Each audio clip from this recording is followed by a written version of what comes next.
Bismillahirrohmanirrohim. Assalamualaikum warahmatullahi wabarakatuh. Alhamdulillah, semoga kabar anak-anak ibu sehat, tetap semangat, dan selalu ceria. Berjumpa lagi dengan Bu Nina. Pada video pembelajaran kali ini, kita akan belajar ilmu pengetahuan alam, tema 6, subtema 2, yaitu panas dan perpindahannya. Cara-cara perpindahan kalor dalam kehidupan sehari-hari. Kalor berpindah dari benda yang memiliki suhu lebih tinggi ke benda dengan suhu yang lebih rendah sehingga tercapai keseimbangan suhu. Dengan demikian, perpindahan kalor terjadi pada benda-benda yang dimiliki suhu berbeda agar suhunya menjadi sama. Cara perpindahan kalor dari satu benda ke benda yang lain itu tidak sama. Ada 3 cara perpindahan kalor, yaitu yang pertama konduksi, kemudian yang kedua konveksi, dan yang ketiga radiasi.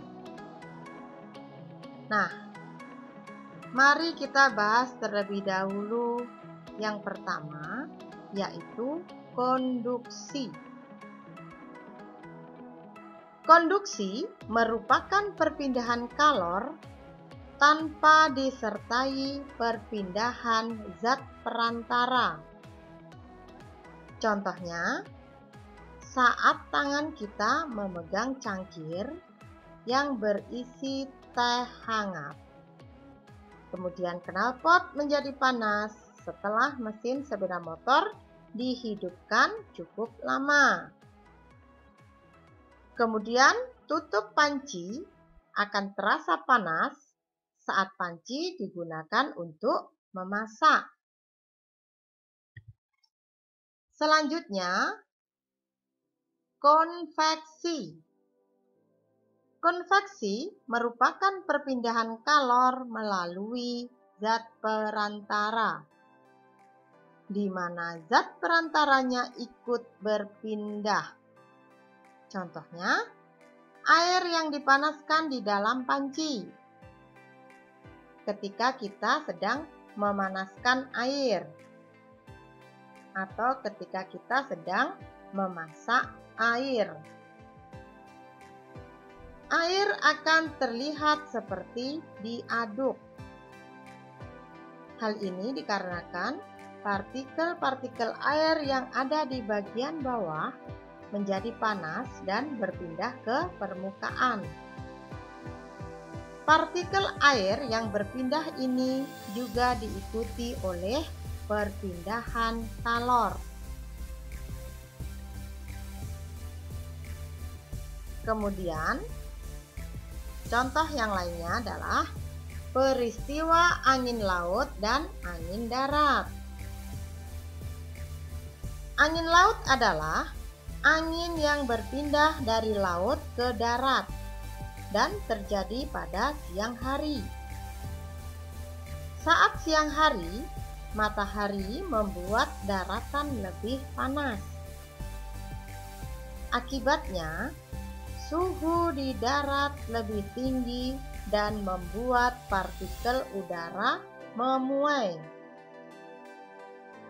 Partikel udara yang memuai menyebabkan tekanan udara di darat menjadi lebih rendah, sehingga angin dari laut yang memiliki tekanan lebih tinggi akan mengalir ke darat.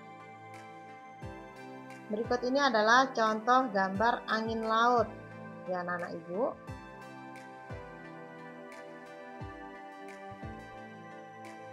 Nah, setelah tadi kita bahas angin laut, maka sekarang kita akan lanjutkan pada angin darat. Angin darat adalah angin yang berpindah dari darat ke laut dan berpindahnya pada saat malam hari. Saat malam hari, udara daratan lebih dingin daripada di laut. Suhu udara di laut menjadi lebih tinggi dan partikel udaranya memuai. Partikel udara di laut akan bergerak ke atas dan digantikan oleh partikel udara dari darat.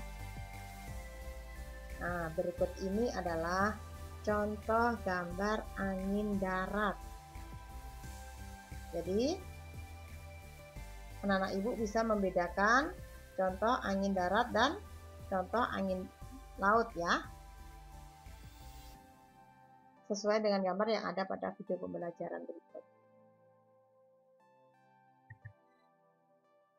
Contoh konveksi yang berikutnya adalah sirkulasi udara yang mengalir melalui jendela karena adanya perpindahan partikel udara panas. Selanjutnya yang ketiga adalah radiasi. Radiasi merupakan perpindahan kalor tanpa melalui zat perantara. Contohnya, tubuh terasa hangat ketika dekat dengan api, seperti saat dekat dengan api unggun. Tentunya anak-anak ibu sudah pernah kan berada di sekitar api unggun. Kemudian panas matahari yang terasa sampai ke permukaan bumi. Selanjutnya, menghangatkan telur ayam atau bebek di bawah cahaya lampu.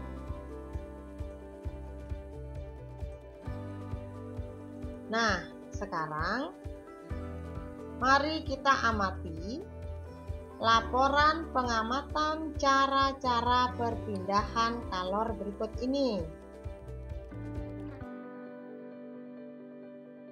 Laporan pengamatan perpindahan kalor secara konduksi. Contohnya ya, Ibu Eko menuangkan air panas dari termos ke dalam gelas. Anak-anak ibu bisa perhatikan gambar yang ada pada video berikut ini ya. Kemudian Eko memasukkan sendok logam ke dalam gelas tersebut. Setelah 5 menit, Eko memegang ujung sendok logam. Sendok logam terasa panas. Nah, percobaan ini membuktikan bahwa kalor dapat berpindah secara konduksi.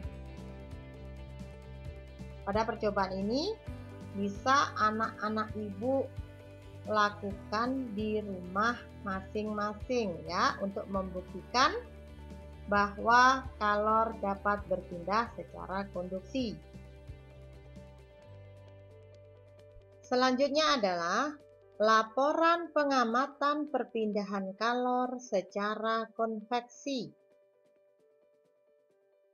Nah, jika tadi kita sudah belajar laporan pengamatan perpindahan kalor secara konduksi, maka sekarang kita belajar laporan pengamatan perpindahan kalor secara konveksi. Ibu Eko menuangkan air panas ke dalam gelas kaca.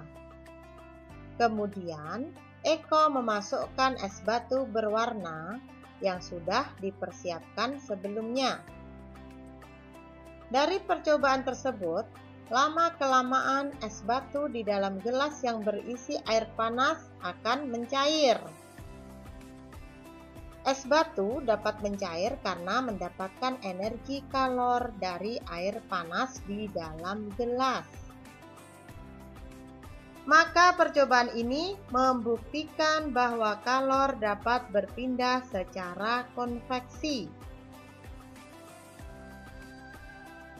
Hal tersebut bisa anak-anak ibu praktekkan juga di rumah masing-masing ya, untuk membuktikan pengamatan perpindahan kalor secara konveksi. Kita lanjutkan pada contoh laporan pengamatan perpindahan panas secara konveksi. Berikut ini adalah contoh laporan pengamatan secara konveksi.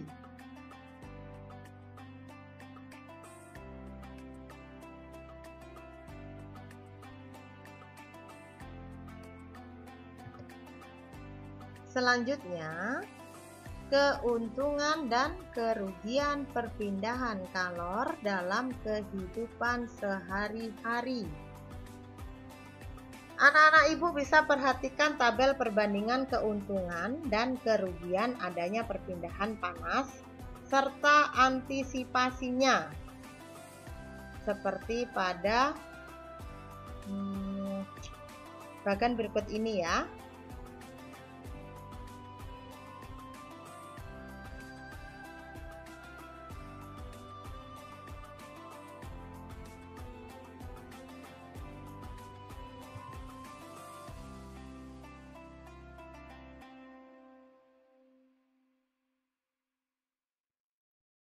Jadi anak-anak ibu bisa perhatikan perpindahan kalor, konduksi, konveksi, radiasi, kemudian keuntungannya, kerugiannya, dan bagaimana cara mengantisipasinya.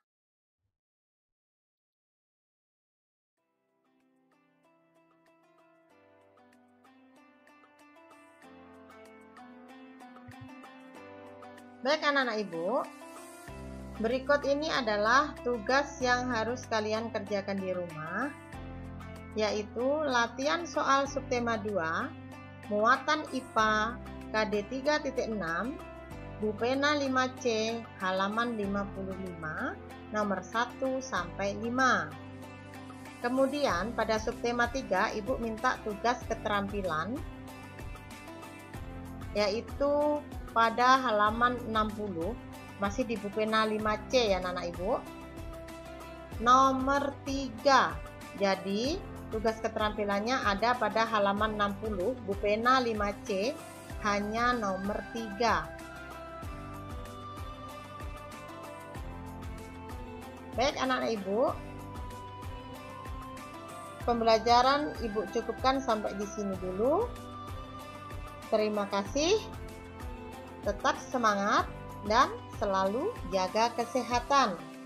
Wassalamualaikum warahmatullahi wabarakatuh.